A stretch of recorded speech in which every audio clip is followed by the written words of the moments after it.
আসনে বসো।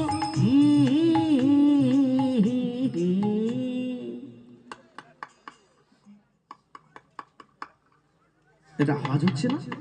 শুনতে পাচ্ছেন না? এই যে নিত্যানন্দ হু হু করলে কি হবে? গদাধর জানতে পেরে গেছে যে আশার সে এসে গেছে, কারণ এই যে ভক্তের ডাকে ভগবানকে, যে গদাধর প্রতিদিন তার প্রভুকে সেবার জন্য আহ্বান করে, যে প্রতিদিন তার হৃদয় মন্দিরে প্রভুকে ডাকে, আজ সেই ভগবান গম্ভীরা থেকে এসে টোটা গোপীনাথ মন্দিরের দরজার সামনে দাঁড়াইয়ে আছে। গদাধর জানে, কিন্তু দাদা নিতাই তো জানে না। আর এই গদাধর এই দরজায় যেন কি ঠোকা মারলো, আমি আওয়াজ শুনতে পেলাম, কেউ এসেছে নাকি রে? অমনি গদাধর এতক্ষণ পরে চাতুরালি করছে। ও দাদা, তুমি যেখানে আমিও সেখানে, মন্দিরের দরজা দেওয়া, বাইরে কে এসেছে এটা বুঝতে পেরেছি, কিন্তু কে এসেছে আমি কি করে বুঝবো? আরে আমার নিমাই আসে না তো, যদি নিমাই আসে কি হবে বলতো? হ্যাঁ, তাহলে আমায় দেখলে কি আমার অশান্তি হবে? এই ভাই কি করবো? গদাধর বলছে, দাদা এবার তুমি বলে দাও আমি কি করবো। বলে, শোনো, এক কাজ কর, আমি নয় ওই কোনটায় গিয়ে লুকিয়ে পড়ি, ওই কোনটায় চুপচাপ লুকিয়ে থাকি, যদি বাই চান্স নিমাই আসে ওকে এখানে বসাবি, সেবা দিবি, খাইয়ে দাইয়ে পাঠিয়ে দিবি, আর তারপরে আমি বেরোবো। তবে একটা অনুরোধ ভাই, তুই কিন্তু বলবি না যে আমি তোর মন্দিরে আছি, কথা রে। গদাধর বলে, ও দাদা, আমি তোমাকে এটুকু কথা দিতে পারি, আমি কোনো কিছুই বলবো না। এই যে নিত্যানন্দ চলে গেল একটা কোণে লোকাতে, আর ওই গদাধর যে সোজা গিয়ে একদম ভগবানের চরণে জড়ায়ে ধরে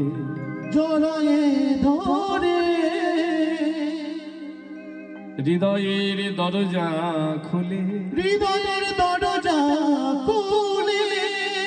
নয়নে জলে প্রভুর চরণ ধৌত করে, যে আসনে মধ্যখানে ছিল এসে বলে, ওহে প্রভু, এবারে কৃপা করে আসনে বসু। ওমা, ভক্ত ভগবানের জন্য প্রসাদের ব্যবস্থা করেছে। আমি বিগত কয়েক বছর ধরে আপনাদের এখানে এসে দেখছি হাজারো হাজারো ভক্ত সেবা। কত ভক্ত দূর দূরান্ত থেকে আসে, সারা দুপুর ধরে অক্লান্ত পরিশ্রম করে আমার কমিটির বাবারা, দাদা, ভাইগুলি, মায়েরা প্রত্যেকে সেবা দিচ্ছে। কিন্তু জানেন কতজন ভক্তরূপে সেবা করছে? না, 90% মানুষের মধ্যে ধারণা আছে ব্রজবল্লভপুরে 14 মাদল হচ্ছে, 3টে দিন ওখানে সেবা চলবে, বাড়িতে রান্না না করলেই হবে। দুপুরবেলা যাই, যেখানে পারবো বসবো, বসে খেয়ে দিয়ে চলে আসবো, 4-5 রকম পদ হয় ওখানে, কিন্তু খাওয়া আলাদা আর সেবা আলাদা। প্রসাদ পেতে হয়, প্রসাদ পেতে হয়। কিরকম প্রসাদ? না, যেটা তুমি পাচ্ছ এটা তোমাকে যে জুটিয়েছে তিনি তো ভগবান। এই পৃথিবীর বুকে কত মানুষ আছে দেখবে রাস্তায় বেরিয়ে, যাদের দুবেলা কেন সপ্তাহে হয়তো একদিনও খাবার জোটে না। কেউ দুটো কিছু দিলে তবে তারা আহার করতে পারে, আর তুমি আজকে বিনা পয়সায় বিনা পরিশ্রমে দূর থেকে এসে বসে পড়লে খেতে। শোনো, এটা তোমাকে যে জোটালো তিনি হলেন ভগবান, আর যার দ্বারা সেবাটা তোমাকে দেওয়াচ্ছে সেগুলো হলো ভগবানের ভক্ত।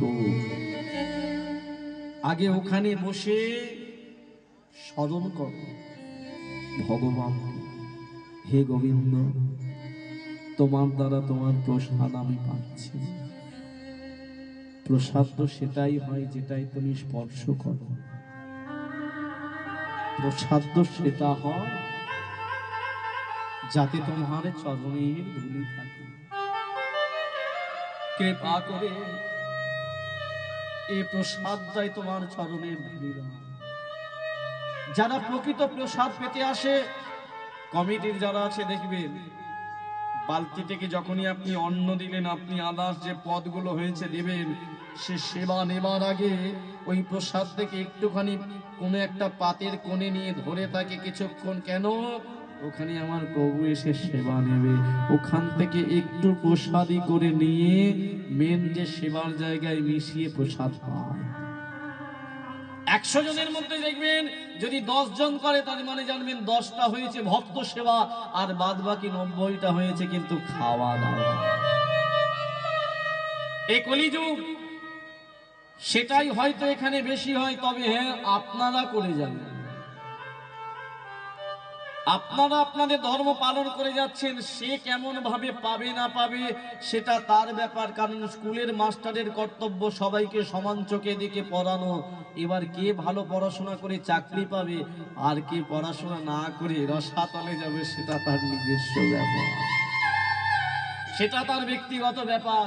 যাই হোক, গদাধর কি করলেন? সোজা মহাপ্রভুকে নয়নের জল দিয়ে চরণ ধৌত করে বললেন, প্রভু আসুন, আসনে বসুন। কিন্তু বাবা মহাপ্রভু কি করলেন? আজকে ভিতরে প্রবেশ করেই প্রসাদের থালায় বসার আগে গদাধরকে বলল, গদাধর কি হয়েছে প্রভু? এই গদাধর, তোমার এই মন্দিরে আর কে আছে বলো? আর কে আছে? আর কে আছে এই মন্দিরে? যেই বলেছে আর কে আছে, গদাধর তো বলেছেন অনেক কথা বলবো না, কিন্তু মহাপ্রভু বুঝতে পেরে গেল কেউ আছে। কেন বুঝতে পারলো বলুন তো? এই যে পিছনে যারা শুনছেন মায়েরা, বলুন কি করে বুঝতে পারলো প্রভু? বাবা ঠিক বলেছে। হ্যাঁ, আরে নিত্যানন্দ উঠে চলে গেলে কি হবে? আসনটা তো পড়ে আছে, আসনটা তো ফেলে রেখে গেছে। প্রত্যেকদিন তো মন্দিরে 2টো আসন পাবে, আজকে 3টে। এবার এই কারণে মহাপ্রভু জিজ্ঞাসা করলেন, গদাধর কে আছে?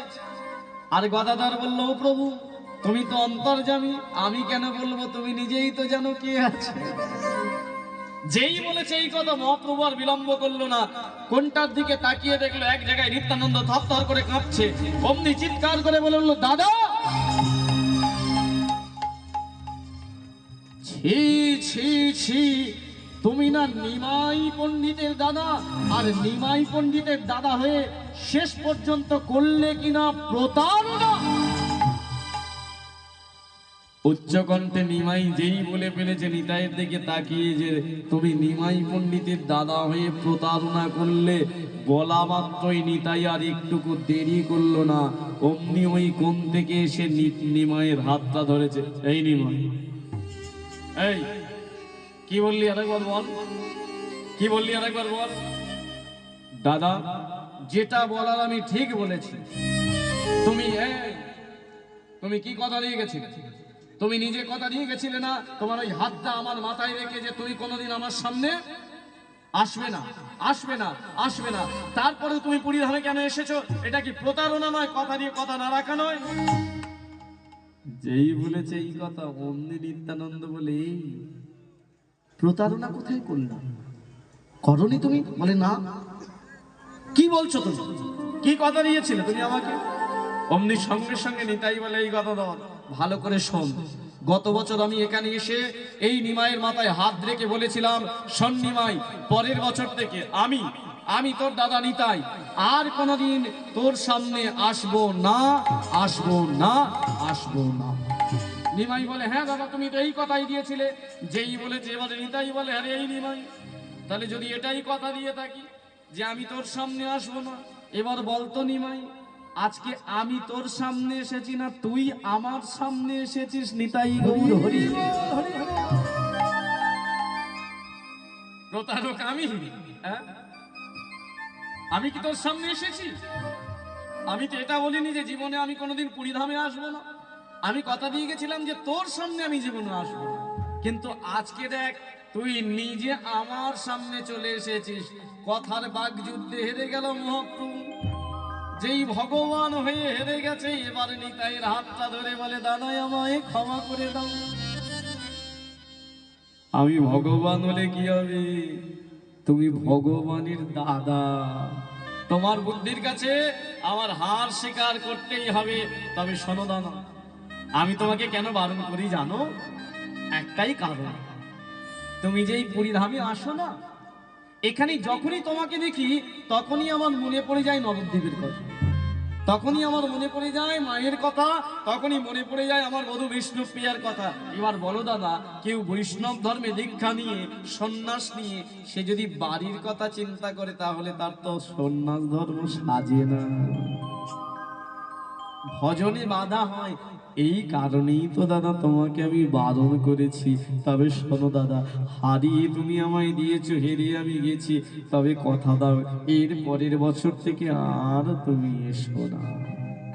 দুই ভাই দুইজনকে জড়ায়ে ধরে আছে, আর গদাধর আসনে বসে দেখছে এই অপরূপ দৃশ্য।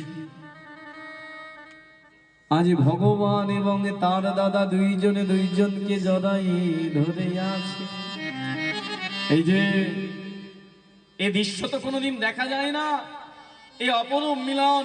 তাই গদাধর কি করলো, আর দেরি না করে দুইজনের চরণ অর্থাৎ চারটি চরণ জড়িয়ে ধরে মনে মনে ভাবলো, আমার ভগবান প্রতিদিন আমার মন্দিরে আসে, আর আজকে ভগবানের দাদা এসেছে, তাই সেবাটা একটু ভালো করেই হোক।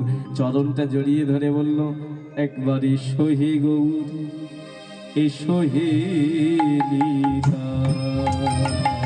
একবার এসো হে গৌর, এসো হে নিতাই। এসো হে গৌর, এসো হে নিতাই। এসো হে গৌর, এসো হে নিতাই। চরণ ধরিয়া মিনতি জানা, চরণ ধরিয়া মিনতি জানা। ধরিতে ধরণীর ভার,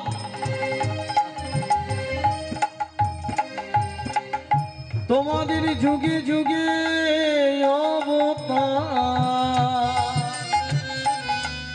কভু বড় ভাই, কভু ছোট ভাই, তোমরা হয়ে আসো বারে বার।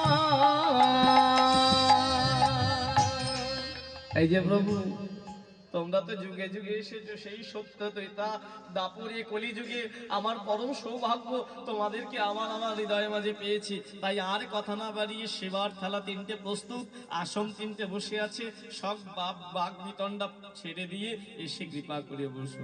একবার এসো হে গৌর, এসো হে নিতাই। এসো নিতাই গৌর হরি হরি বল। এসো হে নিতাই। এসো হে গৌর, এসো হে নিতাই। এসো হে গৌর, এসো হে নিতাই। মনের যতনে গণধর গৌর নিতাইর চরণ ধরিল, চরণ ধরিল। সেবা পাইয়া প্রভু আমার মনে আনন্দিত হইল। নিতাই গৌর হরি। আনন্দিত হইল।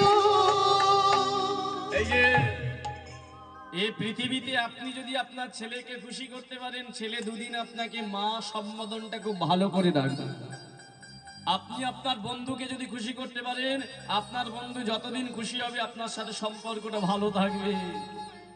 আপনি আপনার পরিবারের কাউকে খুশি করতে পারলে আপনার স্ত্রীকে যদি বৎসরে ৫-১০টা শাড়ি দিতে পারে খুব ভালোবাসবে, না দিতে পারলে ভালোবাসবে না। কিন্তু ভগবান, তাকে যদি খুশি করা যায় তিনি কি করে জানেন, লীলা করেন।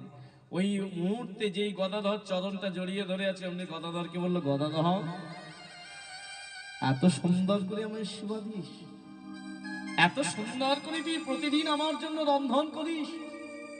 দেখতে দেখতে ৮টা বৎসর এই গম্ভীরার মধ্যে আছি, ৮টা বৎসর তুই যেভাবে আমার সেবা দিয়েছিস আমি তোর সেবায় সন্তুষ্ট। আর শোন, আমারও মন কাঁদছিল আমার দাদার জন্য। আজকে যদি তোর মন্দির না থাকতো, তুই এত সুন্দর যদি সেবার না আয়োজন করতিস, তাহলে আমার দাদাকে আমি এইভাবে পেয়ে আলিঙ্গন করতে পারতাম না। তাই সন্তানদার আমার মনে একটা বাসনা জেগেছে। এই যে টোটা গোপীনাথ মন্দিরে মহাপ্রভু বলছে, আমার মনে একটা বাসনা মানে ইচ্ছে জেগেছে। গদাধর বলে, কি প্রভু? আচ্ছা গদাধর, এই কলিযুগে তুই তো বন্ধ মন্দিরে আমাকে এমন করে সেবা দিলি, আমি যদি কলিযুগে আর একবার তোকে জন্ম দিই, তুই আমাকে সবার সামনে সেবা দিতে পারবি এমন করে? কি বলো প্রভু, কি বলছো তুমি? আমাকে আবার জন্ম? বলে কেন? তোকে যদি আমি মানুষ করে জন্ম দিই, তুই আমায় পারবি না এত সুন্দর করে সেবা দিতে? গদাধর বলল, প্রভু তোমাকে যদি আমি সেবা দিতে যাই, আমাকে যদি তুমি মানুষ করো, তাহলে তোমাকেও তো মানুষের রূপ নিয়ে আবার আসতে হবে আমার সেবা দিতে, নাহলে আমি কাকে সেবা দেবো? মূর্তির সেবা দেওয়া তো আলাদা, বিগ্রহ সেবা দেওয়া তো আলাদা, আর তোমাকে সাক্ষাৎ সেবা দেওয়া তো আলাদা। তখন মহাপ্রভু বলল, এই জন্যই তো বলছি তোকে একবার জন্ম দেব, আর তোর সেবা পাওয়ার জন্য আমিও দ্বিতীয়বার জন্ম নেব। বল পারবি? যেই বলেছে গদাধর অমনি চরণটা জড়িয়ে ধরে বলে, ও প্রভু, এ পৃথিবীর যে কোনো প্রান্তে তুমি যদি আমাকে মানব জন্ম দাও, আমি কথা দিলাম আমি ঠিক তোমাকে খুঁজে নিয়ে তোমাকে গুরু রূপে তোমার চরণাশ্রয় করে তোমার সেবা আমি দেব। আর তুমি সাধারণ হয়ে থাকলেও আমি তোমার মধ্যে আমার গৌরকে ঠিক খুঁজে নেব। কি বললি তুই? সত্যি বলছিস? বলে, কথা আমি দিয়েছি, কথা আমি রাখবো, তুমি কথা রেখে আমায় জন্ম দাও তো। অমনি মহাপ্রভু বললো, দাদা, গদাধর কত বড় কথা বললো দেখলে? ওকে আমি পৃথিবীর যেখানেই জন্ম দিই, ওনাকে আমায় খুঁজে নিয়ে সেবা দেবে। বুঝতে পেরেছো? তুমি শুনতে পেরেছো? তাহলে শোনো দাদা, এই গদাধর তুই যে কথা বললি রাখবি তো? বলে, রাখবো প্রভু। তাহলে শোন, তোর এই যে কথা দিলি তার সাক্ষীর একজনের প্রয়োজন। দাদা নিত্যানন্দকে বললো, দাদা শোনো, তুমি আমাদের এই লীলার সাক্ষী থাকো। মানে গদাধরকে তো আমি জন্ম দেবো, আর ওর সেবা নেবার জন্য আমিও জন্ম নেব, তবে ওর থেকে আমি দূরে থাকবো। আর তোমাকেও আমি একবার জন্ম দেব, অর্থাৎ তিনজনেই আবার ফিরে আসবো। তুমি আর আমি, অর্থাৎ দাদা নিতাই আর আমি, দুজনে এক জায়গায় থাকবো, আর এই গদাধরকে আমাদের থেকে দূরে জন্ম দেব। ওকে বিষয় বৈভব সব দেব, দেখি ও কেমন সব ত্যাগ করে আমাদেরকে গুরুরূপে চরণ ধরে সেবা দিতে পারে। নিতাই গৌর হরিবার। সূচনা হলো টোটা গোপীনাথ মন্দিরে এই লীলার। সেই অনুযায়ী ঠিক কয়েক বছর পরে, অর্থাৎ 48 বছর বয়সে মহাপ্রভু পুরীর জগন্নাথ মন্দিরে সমাধিস্থ হয়ে গেলেন। নিত্যানন্দ ফিরে এলেন। তার কয়েক বছর পরে নিত্যানন্দ দেহ রাখলেন। তার কয়েক বছর পরে গদাধরেরও জীবন বসন হয়ে গেল। এবার মহাপ্রভু ভাবলো, তিনজনকেই তো যেতে হবে আমাদেরকে, গদাধরকে আগে জন্ম দিতে হবে, আর আমরা দুজন যেখানেও আবির্ভাব হয়ে যাব। তাই এই গদাধরকে কোথায় জন্ম দিয়েছিল, কেমন ভাবে গুরুচরণ সেবা নিয়েছিল, একটু আমরা যৎকিঞ্চিত শুনবো। সেই গদাধরকে জন্ম দিল কোথায় জানেন? আমাদের পশ্চিম বাংলার মুর্শিদাবাদ জেলায়। তৎকালীন দিনে জমিদার পরিবার ছিল, জমিদার ছিলেন চিরঞ্জীব সেন। যে বই করে চিরঞ্জীব নয়, চিরঞ্জীব সেন বলে একজন জমিদার ছিল, আর তিনি বিবাহ করেছিলেন সুনন্দা দেবী বলে একটি মেয়ে। সেই সুনন্দা দেবী ভক্তিযুক্ত একজন মহিলা। কেন?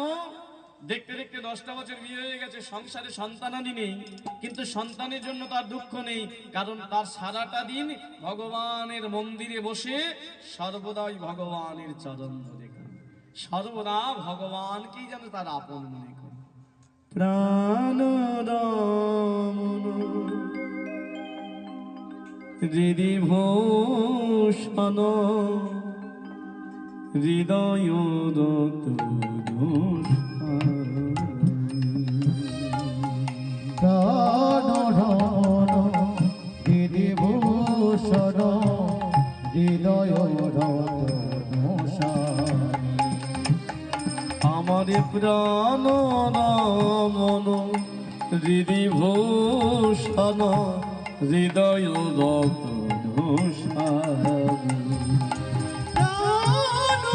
মন হৃদি ভূষণ হৃদয়